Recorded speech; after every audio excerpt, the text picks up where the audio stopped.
आज के क्लास में हम समझेंगे एग्रोस जेल इलेक्ट्रोफोरेसिस। इसके लिए आपने सबसे पहले क्या किया, बीटा सेल्स ऑफ पेनक्रियाज से आपने डीएनए का एक टुकड़ा प्राप्त किया।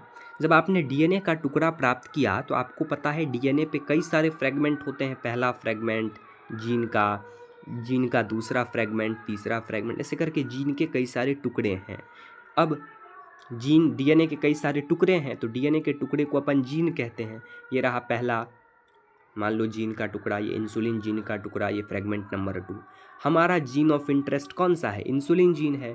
तो हमको इस इंसुलिन जीन को काट के निकालने के लिए एक एंजाइम लगाएंगे इकोवार1 जो यहाँ पर कट करेगा, दूसरा एंजाइम लगाएंगे हाइंड 3 जो यहाँ पर कट करेगा। इससे क्या होगा, ये रहा पहला फ्रेगमेंट आ गया, ये इंसुलिन जीन का फ्रेगमेंट आ गया, ये दूसरा फ्रेगमेंट आ गया। अब ये रिएक्शन तो लैब में टेस्ट ट्यूब के अंदर चलता है, ये रिएक्शन लैब में टेस्ट ट्यूब के अंदर चलता है। देखिएगा ध्यान से, ये मेरे पास टेस्ट ट्यूब है। इस टेस्ट ट्यूब में हमने क्या किया, ये जो अपना डीएनए का टुकड़ा था इसको मैंने टेस्ट ट्यूब में रख दिया। अब इस डीएनए के टुकड़े को टेस्ट ट्यूब में रखा, फिर मैंने इकोवार1 को टेस्ट ट्यूब में डाल दिया, हाइंड 3 नाम के रेस्ट्रिक्शन एंडोन्यूक्लियस को टेस्ट ट्यूब में डाल दिया, बफर भी डाल दिया टेस्ट ट्यूब में, और इस टेस्ट ट्यूब को 1 घंटे के लिए मैंने चलाया। जब 1 घंटे के लिए टेस्ट ट्यूब को छोड़ दिया, कुछ नहीं किया, मैंने इस टेस्ट ट्यूब को 1 घंटे के लिए छोड़ दिया, इसको मिक्स करके सेक करके टेस्ट ट्यूब को मैंने छोड़ दिया।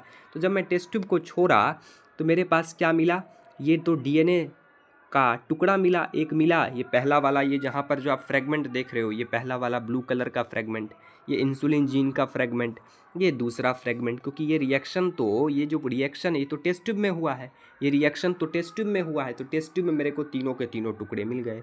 अब ये डाइजेस्टेड डीएनए सॉल्यूशन है, इसमें डीएनए का टुकड़ा है। अब ये बफर है, और ये बफर है, जो मैंने बफर डाला था ना एंजाइम के साथ साथ बफर, वो बफर है। अब इस डाइजेस्टेड डीएनए सॉल्यूशन जो है, इसमें जो डाइजेस्टेड डीएनए है, इस फ्रेगमेंट को हम सेपरेट कैसे करेंगे? हमको कैसे पता चलेगा कि ये पहला फ्रेगमेंट है, कि ये दूसरा फ्रेगमेंट है, ये तीसरा हमारा इंसुलिन जीन का कौन सा फ्रेगमेंट है? ये टेस्ट ट्यूब में तो हमको दिखेगा नहीं भाई, डीएनए कैसे दिखेगा? डीएनए का टुकड़ा तो बहुत छोटा होता है, डीएनए तो बहुत छोटा होता है, आपको दिखेगा तो नहीं अपनी आँखों से। इसके लिए हम एक प्रोसेस करते हैं जिसको अपन कहते हैं एग्रोस जेल इलेक्ट्रोफोरेसिस। इसके लिए एक प्रोसेस करते हैं जिसको कहते हैं एग्रोस जेल इलेक्ट्रोफोरेसिस। कैसे करेंगे ध्यान से समझो। सबसे पहले आप एक टेस्ट ट्यूब लोगे, उस टेस्ट ट्यूब के अंदर आप लोगे एगरोस पाउडर। आप टेस्ट ट्यूब के अंदर क्या लोगे? आप टेस्ट ट्यूब के अंदर लोगे एगरोस पाउडर। भाई साहब, ये जो एगरोस पाउडर है, ये एगरोस पाउडर आपको मिलता है सीवीड्स से। कहाँ से? सीवीड्स से। अब जब आपने एक बार को एग्रोस पाउडर ले लिया, फिर उस एग्रोस पाउडर में आप डालोगे रनिंग बफर को। किसको? रनिंग बफर को। रनिंग बफर क्या करता है? रनिंग बफर इस एग्रोस पाउडर में डालोगे। रनिंग बफर एक तो भाई साहब पीएच को मेंटेन करेगा। भाई साहब अगर इसी में मान के चलो, आगे जाकर हम इसका एक प्रोसेस करेंगे, मैं आपको आगे आगे बताऊँगा। पीएच मेंटेन करना बड़ा ज़रूरी है सॉल्यूशन का, क्योंकि उसमें डीएनए रहेगा। तो भाई साहब पीएच मेंटेन नहीं करेंगे तो डीएनए टूट भी सकता है। तो रनिंग बफर इस एग्रोस पाउडर में डालेंगे जो पीएच को मेंटेन करेगा। और ये जो रनिंग बफर होता है ना भाई, ये इलेक्ट्रिसिटी का बड़ा ही अच्छा गुड कंडक्टर होता है। ठीक, अब आपने क्या किया, उस एग्रोस पाउडर में, ये रहा देखो ब्लू कलर का एग्रोस पाउडर, उसमें आपने क्या डाल दिया? रनिंग बफर डाल दिया। तो इसमें रनिंग बफर ब्लैक कलर का देखो, रनिंग बफर मैंने डाल दिया। उसके बाद इसी टेस्ट ट्यूब में हम डालते हैं ईटीबीआर। क्या डालते हैं? ईटीबीआर डालते हैं। ईटीबीआर को कहते हैं इथिडियम ब्रोमाइड। तो इस रनिंग बफर में हम डाल देंगे, इस रनिंग बफर प्लस एग्रोस का ये जो जेल है, ये जो मिक्सचर है, इस मिक्सचर में हम डाल देंगे अब इथिडियम ब्रोमाइड। इथिडियम ब्रोमाइड नाम का एक केमिकल डाल देंगे। इथिडियम ब्रोमाइड क्या क्या काम करता है? एक तो ये डीएनए से बाइंड करेगा। ये क्या बता रहा हूँ नीचे, वो मैं आपको आगे पता चल जाएगा ऑटोमेटिक, वो आपको ऑटोमेटिक आगे पता चल जाएगा। ईटीबीआर जो इसमें डालूंगा उसका काम यह है कि डीएनए से बाइंड करेगा और give florescence in the presence of UV light. जब ईटीबीआर को फ्लोरिसेंस में ले जाएंगे, यूवी लाइट में ले जाएंगे, अल्ट्रावायलेट रेडिएशन में ले जाएंगे, तो ये जो आपका ये जो इथिडियम ब्रोमाइड है, ये फ्लोरिसेंस देगा, ग्लो करेगा, शाइन करेगा। अब मान लो ये मिक्सचर है, आपको मैं लेकर के आ रहा हूँ यहाँ, आप देखो आपका ये मिक्सचर है। इस मिक्सचर में क्या क्या है भाई? एग्रोस पाउडर जो मैंने सीवीड से निकाला था, और ब्लैक कलर का रनिंग बफर है, और रेड कलर का इथिडियम ब्रोमाइड वाला डाई है। ठीक है। अब आपको इसको गर्म करना है। इस पतीले में जो चीज़ है उसको आप गर्म करोगे 100 डिग्री सेल्सियस पर 1 मिनट के लिए। कितने डिग्री सेल्सियस पर? 100 डिग्री सेल्सियस पर 1 मिनट के लिए गर्म करोगे। तो ये जो चीज़ है, जब इसको गर्म करते हो आप तो इसका जेल लाइक कंसंट्रेशन आ जाता है, जेल जैसा बन जाता है। जेल समझते हो? जैसे कि मान के चलो कोई चीज़ लिक्विड है, तो जेल ना तो लिक्विड होता है ना तो बहुत हार्ड होता है, मतलब जैसा जेली होता है ना, जेली खाए होगे वैसा जेली जैसा होता है। आप उसके बाद एक प्लास्टिक का आप ट्रे लो। आप क्या करो, उसके बाद आप एक प्लास्टिक का ट्रे लो। प्लास्टिक का ट्रे जिसको अपन जेल ट्रे कहते हैं, जैसा बर्फ़ जमाने वाला घर में ट्रे होता है ना, वैसा ही सेम टू सेम आप एक जेल ट्रे लो। उसमें ये जो मिक्सचर है जिसमें एग्रोस पाउडर है, रनिंग बफर है, इथीडियम ब्रोमाइड है, उसको आप इस जेल ट्रे में डाल दो। जेल ट्रे में डाल दिए। जेल मिक्सचर में क्या क्या है वह बता दिए, एग्रोस पाउडर है, रनिंग बफर है, इथीडियम ब्रोमाइड है। इसको आपने एक जेल ट्रे में डाल दिया।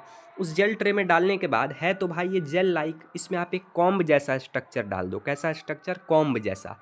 कॉम्ब जैसा स्ट्रक्चर इस जेल ट्रे में डाल दो। कैसा स्ट्रक्चर? कॉम्ब जैसा स्ट्रक्चर जेल ट्रे में डाल दो। जब जेल ट्रे में कॉम्ब जैसा स्ट्रक्चर डालोगे और उसके बाद धीरे धीरे इस जेल को छोड़ दो कि भाई साहब ये जेल है, धीरे धीरे ये जेल क्या होगा, ठंडा होगा। धीरे धीरे ये जेल ठंडा होगा। तो जब ठंडा होगा तो आप इस कॉम्ब को खींच के निकाल लो। उस कॉम्ब को, ये जो कॉम्ब दिए थे ना, उस कॉम्ब को खींच के आप निकाल लो। जेल जब ठंडा हो जाएगा तो जब कॉम्ब को निकाल लोगे तो आपको छोटे छोटे गड्ढे दिखाई देंगे। जहाँ से कॉम्ब निकालोगे वहाँ पे छोटे छोटे गड्ढे बन जाएंगे। इसी गड्ढे को वेल कहा जाता है। इस गड्ढे को क्या कहा जाता है? Well. When comb is removed well are formed. जब आप कॉम्ब को निकालोगे तो गड्ढा बन जाएगा, जिस गड्ढे को अपन वेल कहते हैं। अब इसमें क्या करो, ये जो छोटे छोटे गड्ढे हैं ना, इस गड्ढे में अभी जो आपका ये जो डाइजेस्टेड डीएनए सॉल्यूशन था, हमने बताया ना आपको कि मैंने टेस्ट ट्यूब में इस रिएक्शन को किया तो डीएनए के जो टुकड़े थे, बफर था, उस पूरे सॉल्यूशन को, ये जो डाइजेस्टेड डीएनए सॉल्यूशन है, उसी डाइजेस्टेड डीएनए सॉल्यूशन को आप इस वेल में डाल दो, इस गड्ढे में डाल दो, इस वेल में डाल दो। गड्ढे में डाल दिए। अब देखो क्या होगा। आप गड्ढे में डाल दिए, अब क्या होगा देखो। अब जब आप गड्ढे में डालें उस डाइजेस्टेड डीएनए सॉल्यूशन को, फिर क्या करो, ऊपर आप नेगेटिव इलेक्ट्रोड लगा दो। भाई हमको बिजली से जोड़ना है, हमको बिजली से जोड़ना है भाई। तो ऊपर हमने नेगेटिव इलेक्ट्रोड लगा दिया, नीचे पॉजिटिव इलेक्ट्रोड लगा दिया। पॉजिटिव इलेक्ट्रोड को एनसीईआरटी ने एनोड कहा है। पॉजिटिव इलेक्ट्रोड को एनसीईआरटी ने एनोड कहा है। तो पॉजिटिव इलेक्ट्रोड हो गया एनोड। इसको आप इस पॉजिटिव वाले को मशीन से एक पार्ट से कनेक्ट कर दो, नेगेटिव वाले को मशीन के एक पार्ट से कनेक्ट करके 100 वोल्ट पे लगा दो। कितने वोल्ट पे लगा दो? 100 वोल्ट पे लगा के मशीन को चालू कर दो। मशीन चालू हो गया, खट मशीन चालू हो गया। अब इसमें आपने डाइजेस्टेड डीएनए सॉल्यूशन डाल दिया था। डीएनए को किस में फिल कर दिया था? इस वेल में। वो जो कॉम्ब को निकालने से जो वेल बना था उसमें आपने डाइजेस्टेड डीएनए सॉल्यूशन को डाल दिया। अब क्या होगा?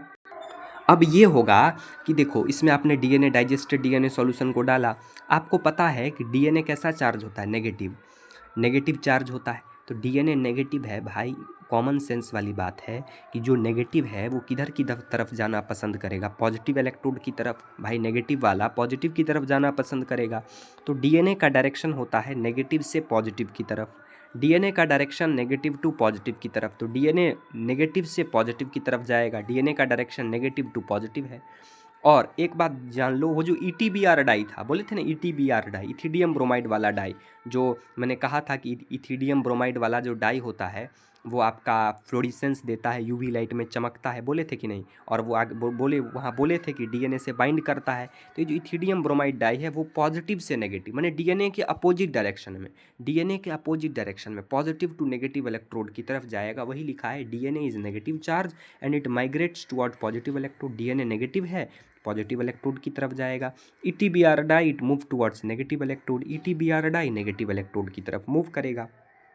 अब ध्यान से समझना, ये जो आपका जेल है, ये जेल है ना, ये जेल ट्रे है, इसमें जेल भरा है। जेल में क्या सब है आपको पता है। अब देखो क्या क्या है भाई, बोलो बोलो। एग्रोस जेल है, उसके बाद आपका वो जो रनिंग बफर है वो है, और इथिडियम ब्रोमाइड है।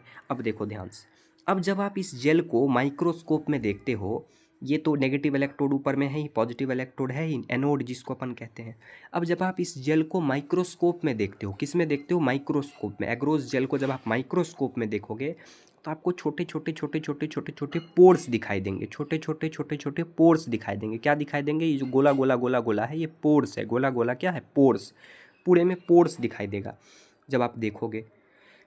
इस गोले गोले को अपन पोर्स कहते हैं या सीव कहते हैं? क्या कहते हैं? पोर्स कहते हैं या सीव कहते हैं? पोर्स कहते हैं या सीव कहते हैं? ठीक, पोर्स कहते हैं या सीव कहते हैं। अब आप सोचो कि डीएनए तो नेगेटिव, अभी बत बोले थे डीएनए नेगेटिव है, नेगेटिव चार्ज है, किसके तरफ मूव करेगा, पॉजिटिव इलेक्ट्रोड की तरफ।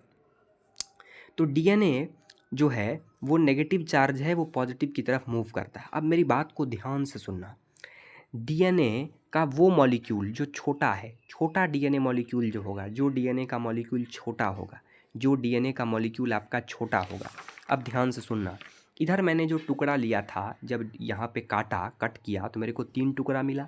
मान लो पहला टुकड़ा 5 केबी का है, दूसरा इंसुलिन का टुकड़ा 1 केबी का है, मान लो ये दूसरा टुकड़ा 10 केबी का है। तीनों फ्रेगमेंट अलग अलग है, मॉलिकुलर वेट का है। ये केबी क्या है सर, तो मैं बता रहा हूँ आपको। केबी जो होता है वो होता है किलो बेस, केबी होता है किलो बेस, केबी होता है आपका साइज, केबी होता है आपका साइज, किलो बेस, केबी क्या होता है, किलो बेस।